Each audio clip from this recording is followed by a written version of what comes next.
நம்ம இந்தியாவில் ஒரு சீஃப் மினிஸ்டராக மாறணும்னா கண்டிப்பாக எம்எல்ஏவாக இருக்கணும். எந்த பார்ட்டி வந்து அந்த ஸ்டேட்டில் வந்து அதிகமான சீட் எடுத்து டாமினேட் பண்ணியிருக்காங்களோ அந்த கட்சியோட லீடர் வந்து அந்த ஸ்டேட்டோட சீஃப் மினிஸ்டராக மாறுவாங்க. இது நம்ம எல்லாருக்குமே தெரியும். இன்கேஸ் அந்த டாமினேட் பண்ண பார்ட்டியோட லீடர் வந்து அந்த ஸ்டேட்டில் வந்து எலெக்ஷனில் தோற்றுருந்தா அப்போ வந்து அந்த பார்ட்டி என்ன பண்ணுவாங்க?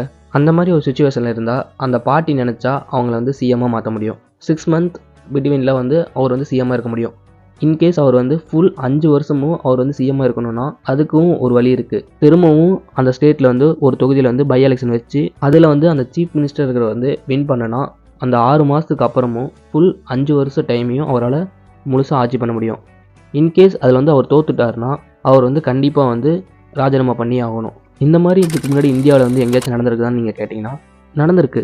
இப்போ ரீசெண்டாக கூட பீகாரில் நிதிஷ்குமார் வந்து அவர் போட்டியிட்ட தொகுதியில் தோற்று அவர் பார்ட்டி வந்து பீகாரில் ஜெயிச்சனால அவர் வந்து சிஎம்மாக ஆனார். இதே மாதிரி தான் வெஸ்ட் பெங்காலிலும் மம்தா பானர்ஜி வந்து தோற்றுருந்தாலும் அவங்க கட்சி வந்து திரிணாமுல் காங்கிரஸ் வந்து ஜெயிச்சு அவங்க வந்து ஆட்சி பிடிச்சாங்க. அவங்களும் வந்து அந்த 6 மாதத்துக்கு பிட்வீனில் வந்து அவங்களும் ஒரு பை எலெக்ஷன் வச்சு அதில் ஜெயிச்சு திரும்பவும் சிஎம்மாக அவங்க போஸ்டிங் வந்து தக்க வச்சுக்கிட்டாங்க. இவ்வளோ நேரம் இந்த வீடியோ நீங்கள் பார்க்குறீங்கன்னா இந்த வீடியோவில் வந்து கண்டிப்பாக உங்களுக்கு வந்து ஒரு இன்ஃபர்மேஷன் கிடச்சிருக்கும். இந்த மாதிரி இன்ஃபர்மேஷன் வந்து உங்களுக்கு சேரணும்னா நீங்கள் வந்து நம்ம சேனலை